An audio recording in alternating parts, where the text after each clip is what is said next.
بسم اللہ الرحمن الرحیم۔ حضرت طلحہ رضی اللہ تعالیٰ عنہ سے سوال کیا گیا کہ وہ کون سی چیز ہے کہ جو قحط اور فراوانی دونوں حالتوں میں پھلتی اور پھولتی ہے، اور وہ کون سی چیز ہے جو قحط اور فراوانی دونوں صورتوں میں سوکھ جاتی ہے، اور وہ کون سی چیز ہے جو شہد سے بھی زیادہ میٹھی ہے اور کبھی ختم نہیں ہوتی۔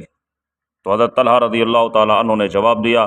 کہ وہ چیز جو قحط اور فراوانی دونوں صورتوں میں پھلتی اور پھولتی ہے وہ بندہ مومن ہے کہ اگر اس کو مل جائے تو شکر کرتا ہے، اور اگر آزمائش میں پڑ جائے تو صبر کرتا ہے۔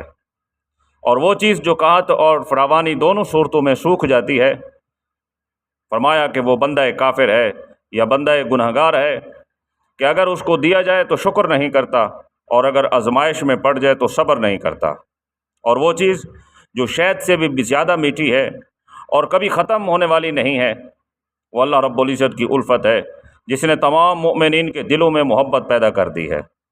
اس روایت کو ابن ابی شیبہ نے نقل کیا ہے، حدیث نمبر 36659۔